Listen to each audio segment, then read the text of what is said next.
Welcome to the XY Advisor podcast. To join a global community of financial advisors sharing and learning with one another to drive the positive evolution of financial advice, head to xyadvisor.com.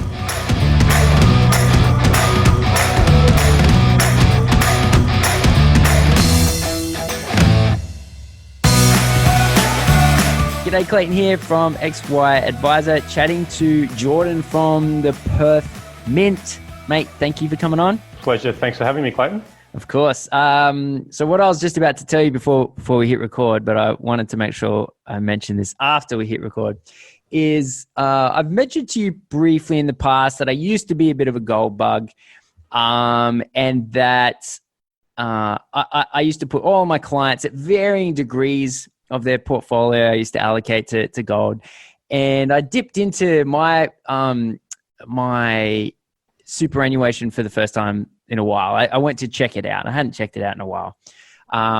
So I'd completely forgotten, but I had 10% of the money in the ETF, the gold ETF, right?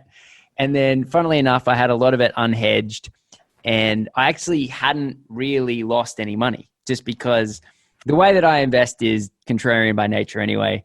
And it points in these black swan events, which I tend to call the decade event. these never in a million year events just tend to happen every 10 years. I always had a lot of respect for a bunch of investors that are out there, and they constantly refer to the preservation of capital is very important, as is making money as well. And it's kind of interesting, gold lives in this weird bucket, and I'd like to discuss it from a financial planning point of view, because you work for the Perth Mint. You're obviously very exposed to it. You're very bullish on gold as a personal investor as well. And all of this has worked in your favor recently. Let's face it, right? Like gold's done quite well. So we've got a few things that I want to cover, but there's two views of gold, right? One is it's a hedge. And when people say that, I don't even think they really understand what that means. It's, if you were to interpret gold as a hedge, what that actually means is when everything else goes down, this goes up. But technically, you should then sell it when it goes up and then invest it into the other stuff. And then as everything else rises, sell that and then buy more gold. Rather than just having a static amount of gold in a portfolio, as if it is a hedge, if it is a true hedge, you should use it as the hedge, buy and sell at the right times. And then the other one is, as the Warren Buffett point of view, it's a metal in the ground, you dig up, turn it into a block and stick it back in the ground, right? So I want to know, where does gold sit for you? How do you summarize gold? It's a really great question, Clayton, to start with. So I think for me personally, and obviously I've read the Buffett critique, as it were. Gold is like any other asset in respect that it has positive and sort of imperfect qualities about it as well as an investment. So, from the perspective of an individual investor or a financial advisor trying to help someone with their portfolio, gold should just be looked at like any other asset class: cash, bonds, equities, you name it. And it's about getting the balance right in the portfolio. So, you mentioned before with it being a hedge and looking at sort of selling it after it's rallied and then buying back in maybe when it's a little bit cheaper. I mean, obviously, if you can do that well consistently, that would be, the best approach for any asset. Yeah. It's obviously not that easy to do. Although one of the things that I think is really interesting for investors to sort of think about, and planners maybe to think about as well, is that, if let's say, for example, and I think you mentioned yourself, roughly 10% of your portfolio. If you started this, if at the end of December 2019 you had 10% of your money in gold and you did nothing for a quarter, probably by the end of the quarter, it would have been closer to 15 to 20% because gold had rallied and equities had sold off. Yes. So it might not even be that you say, okay, look, I'm going to try and perfectly time when I get all of my money in or out of this asset, or indeed any other asset.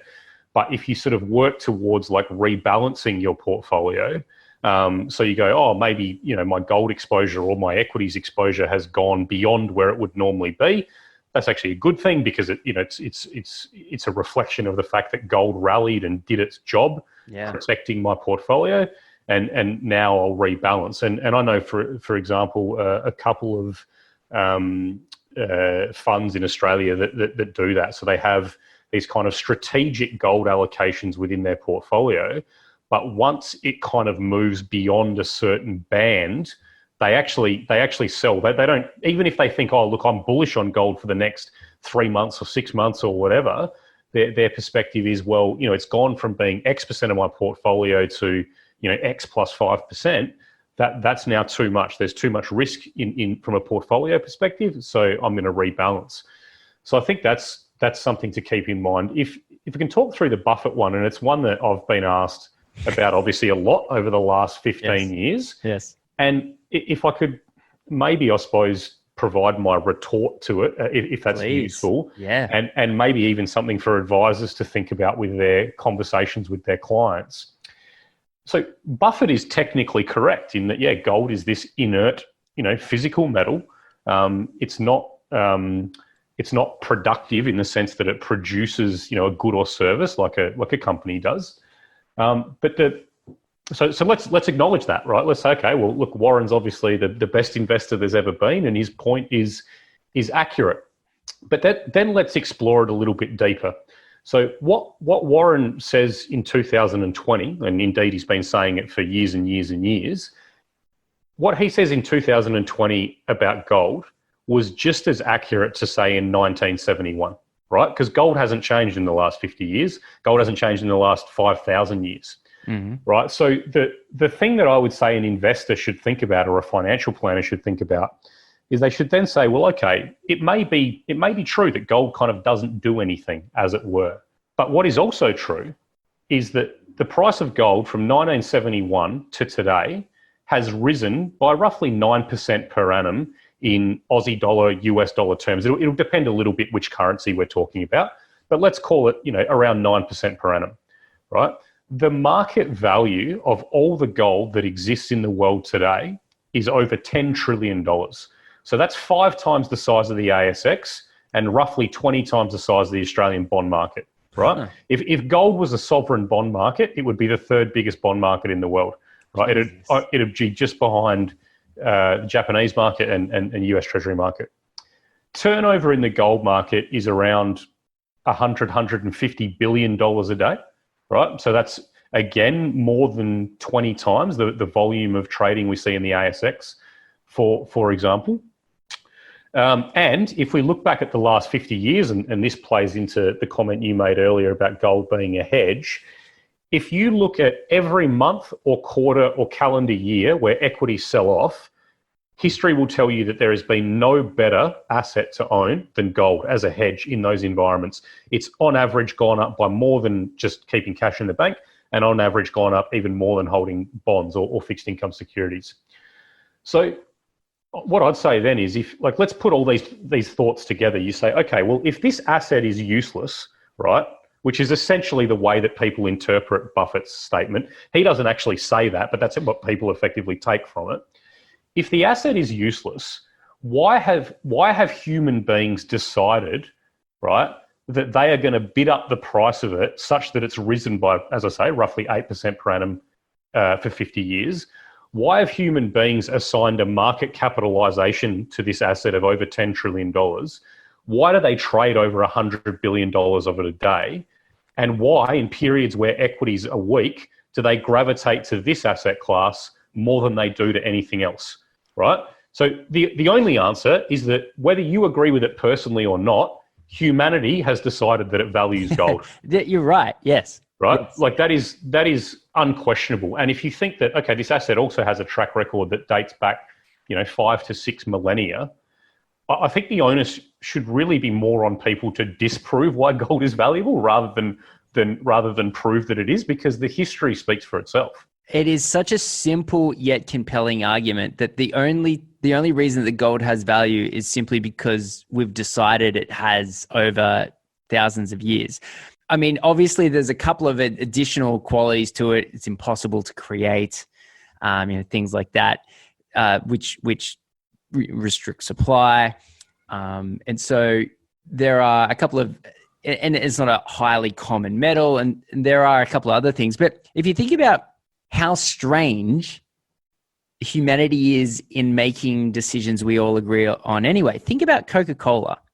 If I walked up, let's say Coca-Cola didn't exist, and I walked up to you and I said, hey, Jordan, I got this idea for a drink. It's brown, right? I'm going to put lots of bubbles in it. It's going to taste a little bit orangey and a little bit like cinnamon, but we can't quite figure out what it tastes like. What do you reckon? You'd be like, no, mate, it's a horrible idea for a drink. And yet, Coca-Cola is one of the most valuable brands in the world. It's one of the most drinked drinks in the world. And we all made a decision to value Coca-Cola, right? Now, that sort of flies in the face of rational behavior. But I think it's well and truly, we've moved past the concept that humans only make the most rational decision. And yet, for some reason, gold is held up to prove itself to be to give a rational explanation. Now, I guess that's why, because it lives in the world of investments, and investments love, all the calculations underneath, and there's a large level of transparency, and there's quite a high level of research into this sort of stuff. And then with gold, it's just essentially non-existent. You might be able to learn a little bit about demand and supply. There's probably a singular ratio that's interesting. How many people are buying, how many people are selling, but that's it. There's no dividend. There's no balance sheet. There's no dividends. Yeah. There's no sales strategy. Yeah. It's not trying to, disintermediate or disrupt anything. It's just a yellow metal that humans have valued for millennia. Yeah. I think it's a good point. And funnily enough, in a lot of ways, I think that's part of the reason why certain sections of the market are less, predisposed towards accepting gold in a portfolio, because and look, my background, I've worked in asset management for the majority of my life, even though I've had a fairly sizable sort of personal allocation to gold for over 15 years now. You're used to analyzing yield curves, and you want to look at credit spreads, and you want to look at earnings per share, and growth trajectories for disruptive fintechs, or for I don't know. I mean, obviously, Facebook and the Googles and the Amazons of the world aren't startups by any means anymore. But 20 years ago, or even less in some cases, they were. So, yeah, look, it makes sense why people that like to and I've inverted commas, invest and analyze markets and trends. Why gold almost just wouldn't even be on the radar, because it's just gold, as it were. But as I say, that doesn't change the fact that it actually does have these incredibly valuable qualities that it can bring to investors. And so I suppose in the last 7 or 8 years that I've worked directly in the gold space, the majority of people that I speak to are, there's sort of the mum and dad investor, there's the SMSF trustee, there's then the intermediaries, the planners, and then there's a little bit of institutional wealth as well. And the funny thing is that I would say that the market that it's adopting it the fastest is very much the kind of SMSF self-directed investor market. And that to me makes sense, because if you look at their portfolios, they've tended to have fairly high allocations to cash, fairly high allocations to Aussie equities, but they also like investing in what I would call relatively vanilla investments that they understand, right? So, most SMSFs, and I don't want to speak out of school and say all, but most of them, they're not going into hedge funds or private equity or venture capital or a lot of these other sort of alternative assets that are, they're on the table for institutional investors, but they're not really things that SMSF trustees want to buy. They prefer to buy something that they can trade via the ASX, ideally, or in the case of gold, like, we have a product on the ASX that they can buy, but of course you can open an account and trade directly with the Perth Mint. So for them, gold makes sense, and it's easy to get because they understand that it tends to perform fairly well when interest rates are low, like they are now. So, it hurts them that their term deposit is, they're lucky to get 1.5% now. And they also understand that equities are volatile, and Q1 of this year reminded them of that. So for a lot of SMSF trustees, sort of making that decision to put 5 to 10% into gold is pretty normal. And increasingly now, we're also starting to see it from financial advisors. Now, whether that's client-led, as in the client's just asking enough times, hey, what about gold? What about gold? But we're definitely seeing a lot more of that now. And again, from the advisor's perspective, I can also understand that because, if I was a financial advisor and I was thinking, oh my God, cash rates are sort of negative in real terms. Most of the bond market is negative in real terms. Equities are, look, they're cheaper than they were at the start of the year, but they're not cheap. Like we've had a more than 10-year bull market in the US. The ASX, was back at 7,000 points. The accumulation index was way beyond the 2007 highs. It's not an easy time to allocate capital. So I can see why more investors now are saying, look, you know what, if I put 5 to 10% in gold, it's actually delivered pretty strong returns over the long run. It tends to perform very well when interest rates are low. It's been the best hedge against equities whenever equity markets are volatile. And it's gold. Like, it's actually quite simple to understand when you look at it that way. It doesn't surprise me that the appetite for gold is growing. And I think for as long as we remain in a world where rates are low, where there's monetary policy stimulus, fiscal stimulus, etc., I think you're going to see gold demand continue to stay relatively strong. And like, if you look at the ETF space as a proxy, and like, obviously ETFs aren't the only way that you can buy gold, but in 2020 we've already seen the better part of like about 450 tons come into gold ETFs globally. Our product on the ASX, the ticker code for that is PM Gold. Its 3 biggest months for inflows. So forget the change in valuation because of the price. Just the 3 biggest months for actual inflows have been the last 3 months. So February, wow. February, March, and April. And the product has grown by basically 40% in 2020 alone. So the demand is very real from, as I say, the SMSF investors, increasingly from intermediaries allocating capital for their clients as well. When you mentioned that I believe that you said it was $150 billion a day that was traded in gold. Yeah, around that. That's huge. That's just blows my mind. That's not individual investors though, is it? That would have to be sort of countries trading sovereignly. So the liquidity in the gold market is primarily sourced, or primarily comes from 2 areas.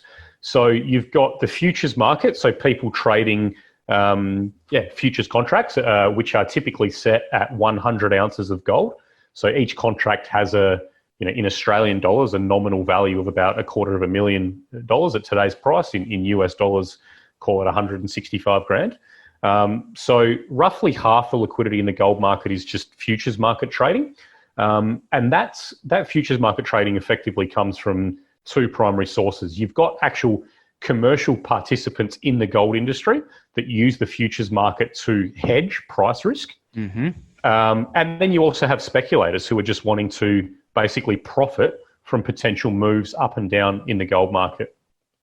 The second part of the liquidity, or the other major driver of the liquidity, is what we call OTC, so over-the-counter trading, and that predominantly takes place or settles with trade in London.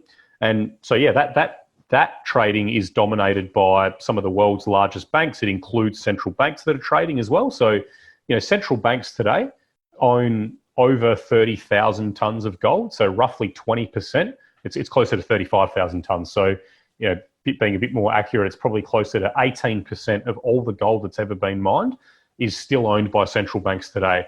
So that in and of itself, is a bit of a segue, is an interesting point to my view, because everyone says, "Oh, yeah, gold's not money anymore." Well, if it's not money, why do central banks keep, still own 35,000 tons of it and use it as one of their primary reserve assets? Right? It's clearly because they see it still as one of their important monetary reserves. But yeah, back to the points around gold liquidity. As I say, the OTC trading and the futures market trading makes up the majority of the volume. Then you also see trading actually in ETFs, and that might be a couple of $1 billion a day in gold ETFs globally, maybe one to 2 billion. And then you've got the sort of direct trading, which is, for example, clients that are buying and selling through an organisation like ours, the Perth Mint. But yeah, look, it is an incredibly liquid market, and that in and of itself, obviously it's very topical right now in the superannuation space. The issues around liquidity in super funds, and I think if I was a financial advisor and I was looking for investments for my clients, I would want to make liquidity and the ease of getting in and out would be of paramount importance to me, as well as potential capital growth and yields and you name it. Now, obviously, gold doesn't provide the yield, but from a liquidity perspective, you can get in and out very, very, very easily, and that's important. So if you own gold directly with an organisation like ours, or if you're buying an ETF, there's really no challenge, liquidating your portfolio or your holding on at the very moment you decide you want to, and you have your money back very quickly. So. I think particularly in periods where there's sort of financial market stress and other asset classes freeze up a little bit, that liquidity of gold really comes to the fore. That's really, really pertinent at the moment, purely based on the fact that Alex Vikovich, who's the wealth editor at the AFR, he was just asking on XY earlier today about if anyone had heard what he had heard, which is someone was simply trying to roll over their funds from one super fund, I won't mention which super fund, to another super fund, which I won't mention. But it was found that the super fund would not release the rollover funds purely because everyone is terrified about liquidity right now. There's a lot of money that's getting sucked out of the system due to the relaxations on the conditions of release, which looks to be a temporary measure, which thank God. There are reports that the ME Bank, which is the industry super fund bank, has just taken percentages of people's offset accounts and just absorbed that into the loan to reduce the risk of their exposure to people's home loans, which is one argument. But why is it only the bank that's attached to the industry super funds? I don't know. Maybe it's to help bring liquidity. Who knows? But liquidity is a huge problem right now. And as I mentioned at the start of this podcast, these black swan events tend to be a decade phenomena, right? Like for whatever reason, these once in a lifetime things happen all the time. And so it's something that we're going to be prepared for. And gold is one of those unknown asset classes. And I certainly didn't know it had that level of liquidity. So I wouldn't actually mind asking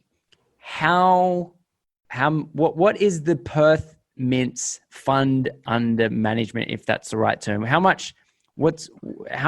many millions of dollars is currently invested in the ETF? Yeah, sure. No, it's a good question. So our product on the ASX, PM Gold, the market the market value of that product, as at the end of April, was about $490 million. Yeah. Right. Now, PM Gold is just one of the products that effectively sit within what we call Perth Mint Depository. So Perth Mint Depository. We have a mobile savings app, for example, that people can, download the app, start saving in gold. Really? Yeah, that's right. Now, cool. It's called Gold Pass. Now, effectively, if you do that, the gold obviously stays with us, so that's part of Perth Mint Depository as well. We then offer an online account. People can create an account like a stockbroking account, but purely for buying and selling precious metals. again, that gold stays with us. So that's part of Perth Mint Depository as well. In the, the depository started with a certificate program decades ago. The total size of the depository in March, for the first time ever, topped $5 billion Australian for the first time, and it's sort of grown in the month since. But yeah, in March for the first time, we topped $5 billion. So from that perspective, the Australian ETF, I suppose, makes up just about 10% of the total Perth Mint depository, not quite. So yeah, that gives you, I suppose, a sense of size. Back to your point regarding, I suppose there's just a liquidity issue. I think it's an interesting one because, I mean, obviously the entire superannuation industry was sort of, to one degree or another, blindsided by the sort of early release. Oh yeah, of course. Issue. I don't think anyone could have forecast that. No. And look, to be fair, even COVID, no one knew it was going to flare up the way that it has. So look, I don't. I sort of have a lot of sympathy for funds that are facing any stresses. I think the point that we would make, at an institutional level, is that if you're looking to build out your alternative assets exposure, most alternative assets, look, they have some great qualities that they bring to a portfolio, but they can often be either illiquid, expensive, or a little bit opaque. Yeah. Right? Or a combination of those. Yeah. Gold is highly liquid. It's very, very simple, and it's very, very low cost. So, when we're talking to institutional investors, we sort of say, look, this is the liquid alternative that you can put into your alts basket. When we're talking to direct investors, or as I say, your average financial planner, if I can sort of use the term average financial planner, as I say, in most of the interaction we have, most of those professionals, they're not really looking for private equity deals or VC deals or unlisted infrastructure deals. It's just not on the radar. If you're managing client portfolios of $1 million, $2 million max, and in some cases a lot less, it's just not really practical to sort of invest in those asset classes. So from that perspective, gold really comes into its own as an alternative because it's you can get into gold with as little as $50. Like you don't need big licks of capital to be in gold. If you've got big licks of capital, you can also be in gold because, as I say, it's $150 billion a day, and $10 trillion asset class. But actually, it's accessible for investors starting with kind of next to nothing in their portfolio. Interesting. It brings two questions to mind. What are the exact GPS coordinates and PIN number for your safe and your bullion? That's the first question. And the second one is, what is the difference between the PM Gold ETF and the one that I had traditionally used and only ever used, which was GOLD on the ASX? So what's this GOLD? I believe it's out of Switzerland or something. And then, what's the difference? Yeah, so for obvious reasons, I'm not going to answer question one regarding regarding I suppose the differences between some of the gold exchange traded products on the market. Look, the things that we would say about Perth Mint Gold are as follows. First and foremost, it's incredibly low cost. So the MER is only 15 basis points. So that's substantially cheaper than our competitors. It also is backed by gold that is sitting in the Perth Mint depository. Now, the Perth Mint is owned by the Western Australian government, and there is a government guarantee that underpins the gold investments that sit within our depository. So it's the only product on the ASX that effectively has a government guarantee there underpinning the investment. Now, that doesn't mean the gold price can't go up and down, but of course not. The chances of it falling over is impossible. And the last part is that it's redeemable. Now, for most investors that buy and sell gold via the ASX via an ETF or an ETP, they're probably not looking to redeem it for physical, and that's fine. They'll just trade it, buy and sell it for cash. That's fine. But from our perspective, there's no better way of demonstrating that there's gold there to back the product than by allowing people to redeem as and when they like. Now, a lot of other products will say that they're redeemable, and in reality they are, But if you sort of go through the detail, you'll tend to find you actually need to have a bullion bank account in London, and you can only redeem in, say, 400-ounce bar form. Now, 400-ounce gold bar is worth $1 million at today's price. So in effect, it's not practically redeemable for most investors. Whereas PM Gold, our product, if you own 100 units of PM Gold, you have a claim, or you can lay claim to 1 ounce of gold that's sitting with the Perth Mint. So you could actually take delivery in a 1 ounce coin or a 1 ounce bar.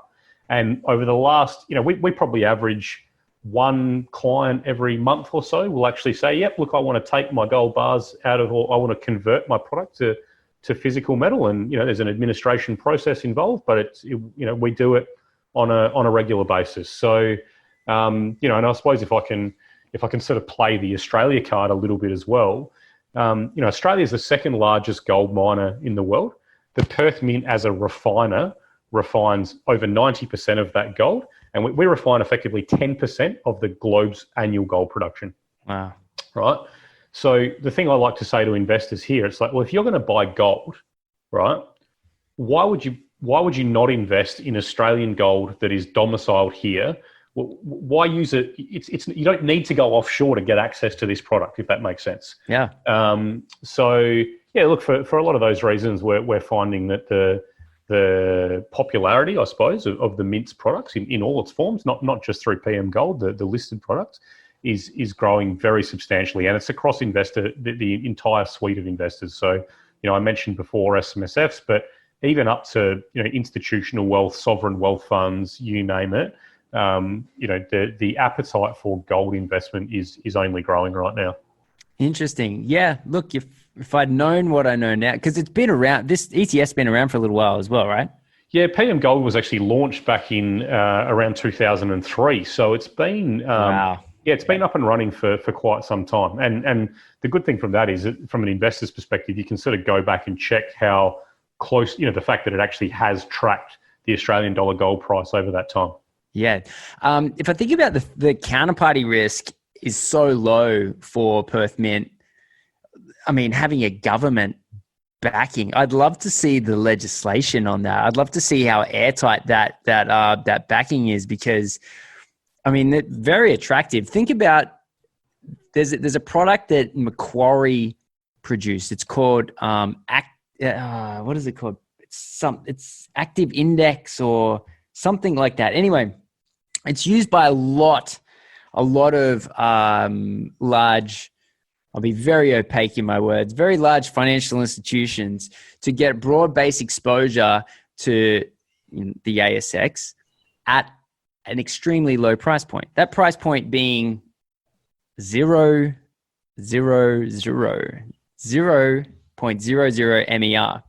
Right. And the reason why it's so cheap is because the contract is institution gives money to Macquarie. Macquarie can do whatever they want with it. And their gamble and their bet is that they can outperform the index. So you, as the person who gives the money, or the entity that provides the funds, you get index, exactly what the index is. They can do whatever they want with it. However, it's called True Index, I believe, something like that. Anyway, it's not like a Vanguard, right? So Vanguard actually owns the underlying assets. Here, it's the counterparty risk is extreme, right? We're talking in hundreds of millions, probably billions of dollars are held in this True Index, something along those lines, and the counterparty risk is massive, right? And so it would be, and advisors don't know this. Undoubtedly, they've got clients with exposure through different layers of their clients' money have exposure to this True Active, just because it's used all the time because it's so unbelievably cheap.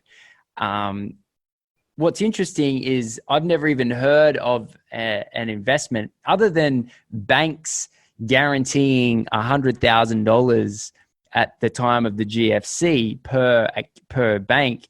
And at the time I was working in a financial planning company where we would spread the client's money in $100,000 lots across multiple banks just because it was guaranteed. But essentially, if the Western Australian government is guaranteeing was backing not only the gold, but also the ETF. That gives an unbelievable sense of security. Again, it doesn't improve the returns at all, but in a worst case, called black swan scenario, it's going to be the last thing that dives. Whereas many clients would have exposure to the True Index at Macquarie, which could, the chances of Macquarie collapsing are far higher than the chances of the West Australian government.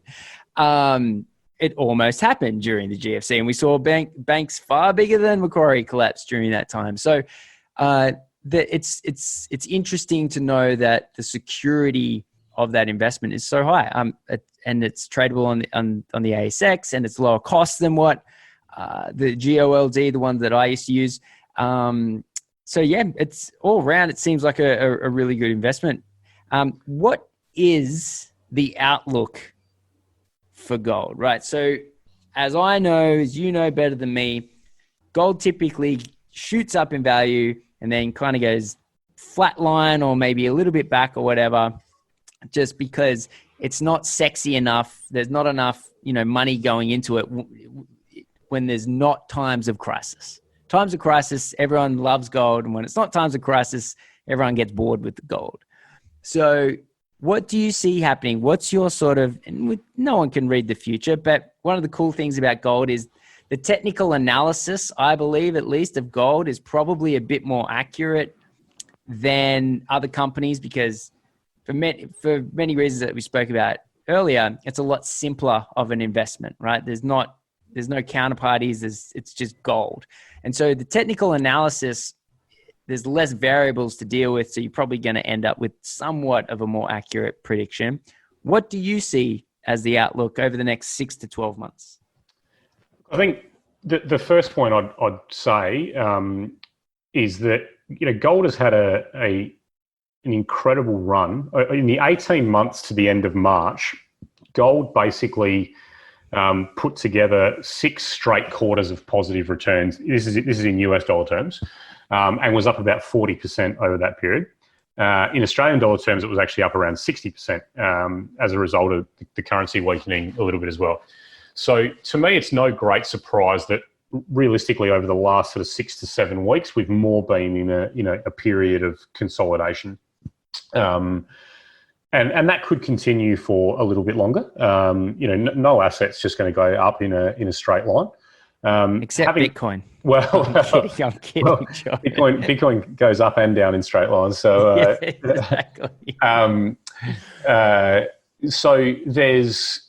I'd make that point. I suspect that going forward, though, prices are likely to remain biased to the upside, and the reason I say that is if you sort of look at even just the last few weeks where equity markets have bounced back, they haven't really bounced back because the economy, economic data has gotten better, or because we're, necessarily 100% certain that all of the lockdowns and restrictions on the movement of people are going to end immediately.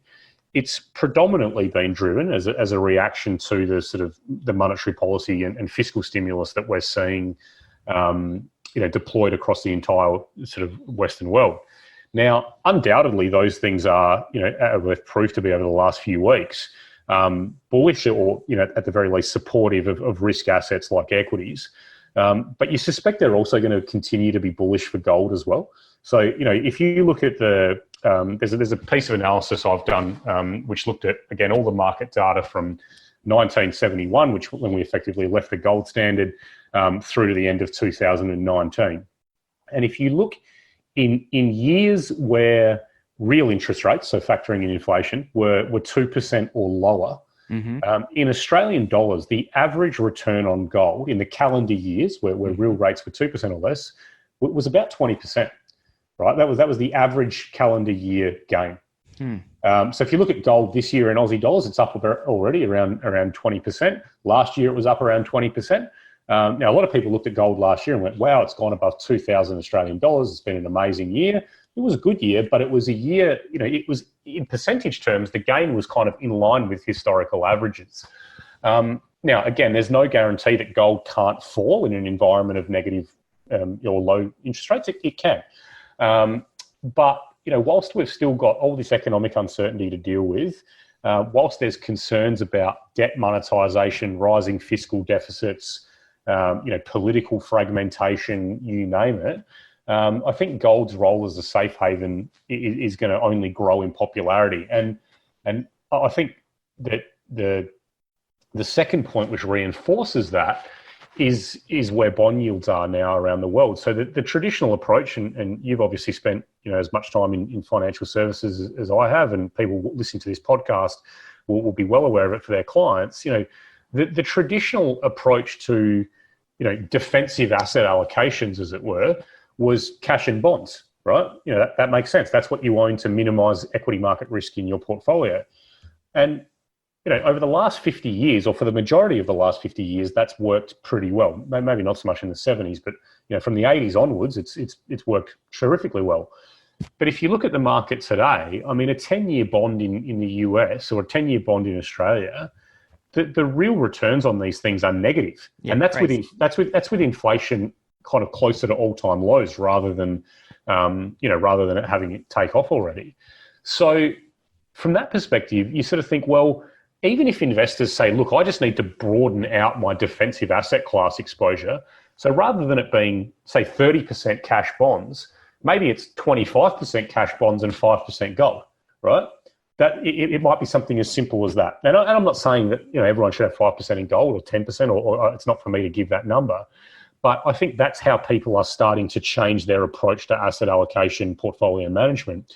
And for as long as that remains the case, you suspect that's going to be good for gold demand and therefore good for gold prices, in the fullness of time, as it were. You can take the man out of AMP Capital, but you can't take the AMP Capital out of the man. Yeah, very good ending remarks there, mate. If anyone wants to reach out, if there's advisors that want to learn more about you, what you do, because I know you write articles for publications. Tell us about where people can find out more, and then obviously, let's finish up on how they can find out more about the Perth Mint.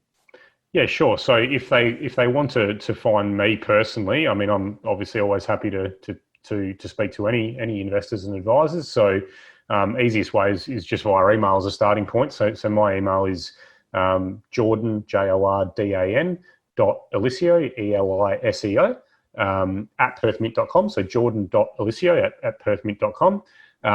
And I'm also pretty easy to find on Twitter for those people that use social media. So my handle is just my name. So it's just at Jordan Eliseo.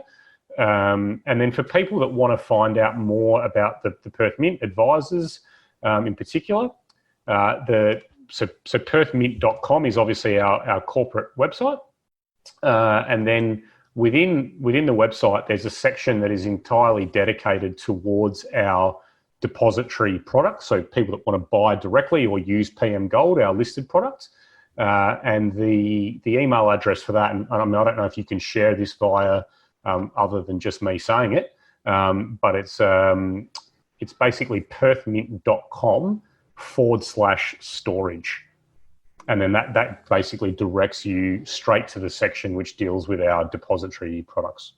Awesome. Well, mate, it's been, as I said, used to be a bit of a gold bugger, but obviously still a bit of a believer. It was great to go back into my superannuation and see that my previous ideas around gold had stacked up well and protected my downsides, which is exactly what you want. So thank you so much for coming on, sharing. I don't think gold is spoken about enough in financial services, and I really appreciate some of your sort of background coming on to talk to us about it today. So I really appreciate it, mate. My pleasure, Clayton. Anytime.